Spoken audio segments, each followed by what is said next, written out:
E aí isso traz a gente para digamos, parece ser um certo parêntese no argumento central do livro dela, que é trazer para a gente uma outra forma de se interrogar sobre o direito, que é, ao invés de fazer a pergunta o que é o direito, ela adota a postura do que ela chama de geógrafos jurídicos, né, e pergunta onde está o direito.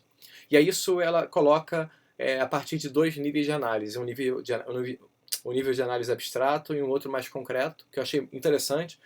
Ela sugere que essas metáforas espaciais servem, né, muitas vezes para caracterizar o que está dentro e o que está fora do direito. Isso, consequentemente, como já enunciado, né, nas sessões anteriores, gera a exclusão de certas pessoas, certas relações, certas decisões e performances que podem se dar pelo recurso a metáforas geográficas.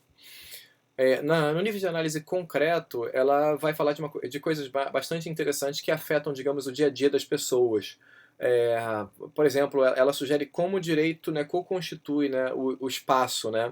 Então, por exemplo, a definição de coisas, como, o que é o espaço público e o que é o espaço privado, propriedade real, urbana, planejamento e a questão da propriedade real, né, como isso se traduz no espaço físico, planejamento urbano, normas comportamentais e locais, zonas de inclusão e exclusão específica ou física, melhor dizendo, e redes socioespaciais.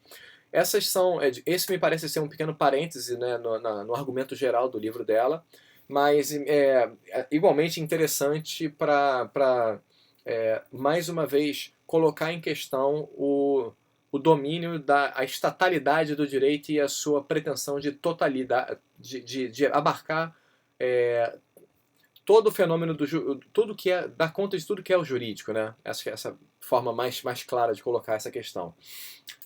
Numa espécie de retorno à sequência argumentativa anterior, ela retoma um problema que me parece ser bastante típico, né, das caracterizações de teorias do direito tradicionais, digamos, que é a questão da horizontalidade ou da verticalidade, né?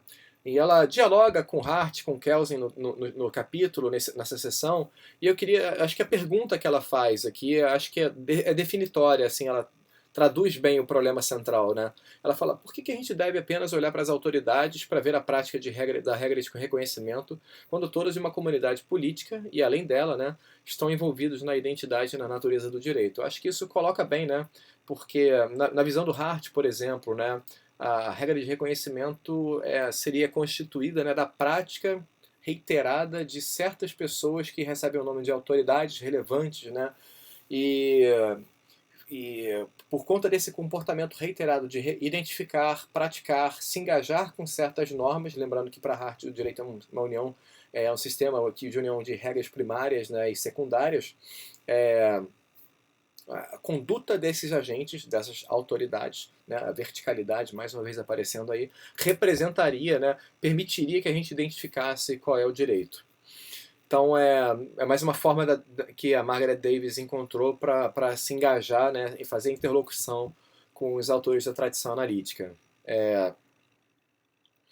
Numa parte que eu considero, honestamente, eu achei que foi uma parte um tanto quanto obscura do livro dela, tive uma certa dificuldade de entender qual é o ponto central dela, ela vai defender o que ela chama de pluralismo jurídico crítico.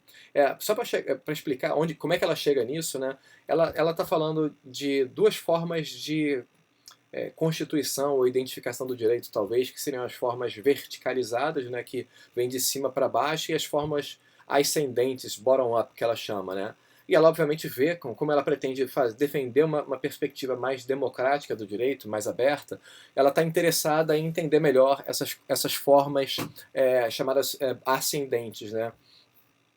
E a partir dessas formas ascendentes, ela defende isso aqui, essa seção, esse pequeno trecho aqui do livro dela, que é uma tradução literal também, de repente foi um erro de tradução meu, mas ela defende o chamado pluralismo jurídico crítico, que seria uma convergência de elementos do pluralismo jurídico, informados empírica e sociologicamente com o anti-essencialismo, entendo tranquilamente o que ela quer dizer com isso, óbvio, e as inovações conceituais da teoria crítica do direito. Ok, beleza. É uma perspectiva que enxerga a pluralidade jurídica como um processo. Tá, que processo? Quais são as fases desse processo? Em que sentido isso é um processo?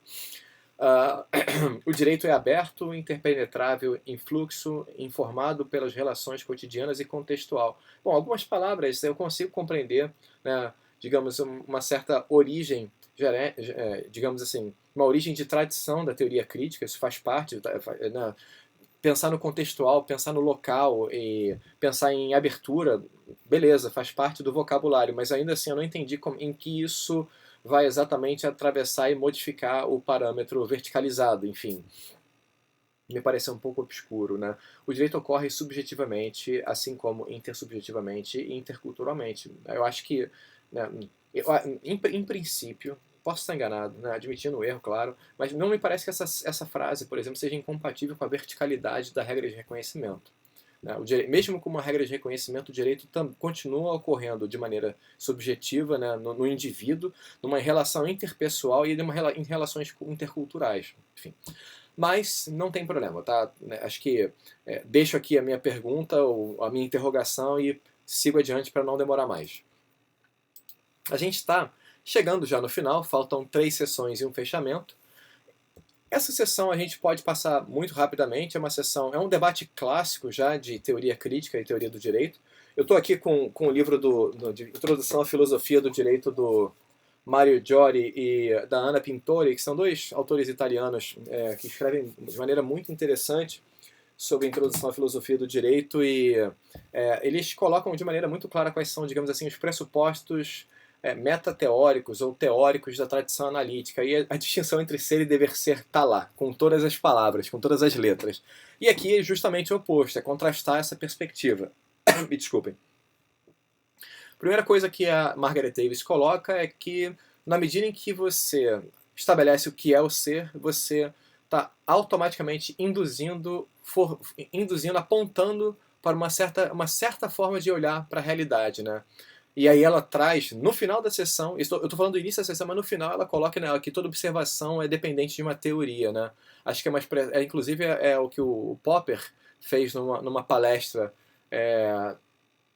acho que House College, em alguma universidade na Inglaterra, ele, né, colocou uma interrogação nos estudantes, né? Saiam e observem, né? E aí o ponto dele era justamente deixar os estudantes intrigados, porque sem algum tipo de teoria ou conceito para organizar o mundo, né? Para organizar as ideias, a gente não enxerga nada, na verdade, né? E o segundo ponto que ela defende é que a distinção entre ser e dever ser ignora o fato de que o ser não articula só uma relação com o passado e com o presente, né? Mas também induz, né, o que pode ser, o que será o futuro. Aí ela traz de volta essa questão do aspecto performático, né, uma descrição enunciada.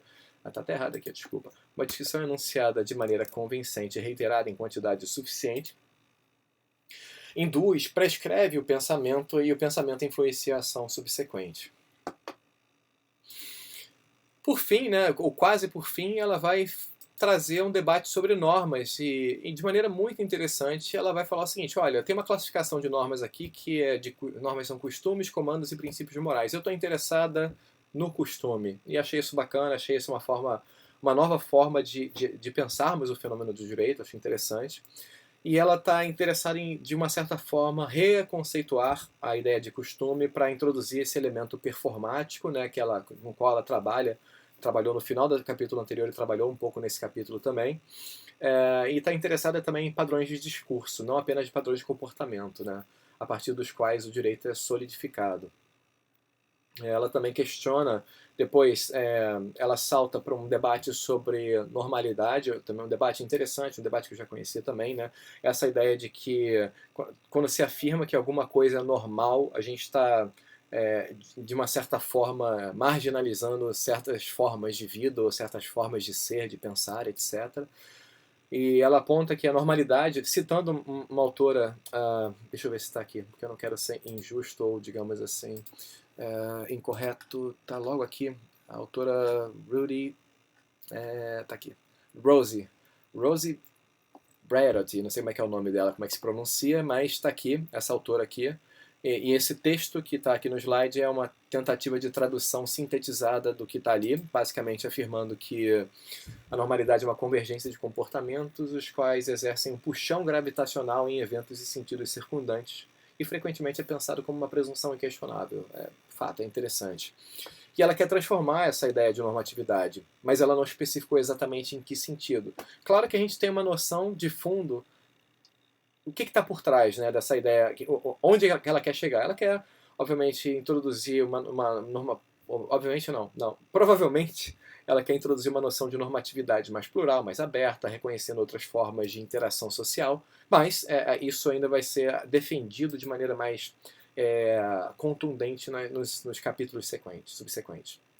E por fim, ela tem um tópico final que é chamado Defining Law, né, definindo o direito, e ela vai dizendo que não é o direito. Né? O direito não é necessariamente ligado ao Estado-nação. Acho que é uma boa conclusão para um fechamento de uma certa forma também. Né? O direito não é uma coisa, um sistema, não dá para ser reificado.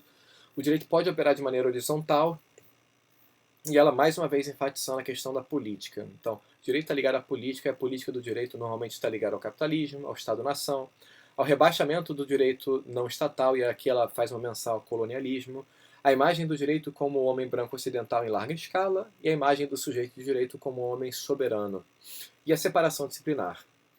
E, por fim, né, dentro desse conceito, Davis pretende explorar a abertura do direito, as qualidades emergentes do direito em contínuo humano e não humano.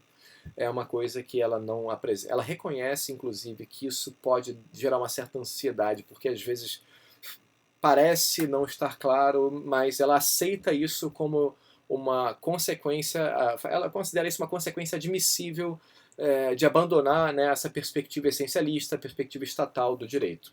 Então, gente, para fechar, me desculpem se ficou longo demais, eu queria ser claro, eu não queria, né, e também colocar, né, meus pitacos aqui na história, mas então ela encerra, né, com o fechamento dela, ela sinaliza que pretende desenvolver uma abordagem expansiva e experimental para entender a multiplicidade do direito, e ela admite que em certas circunstâncias talvez seja útil adotar uma perspectiva provisória de direito estatal, especialmente para regular, né, grandes populações e complexas, mas para ela está claro que isso não exaure a ideia de direito.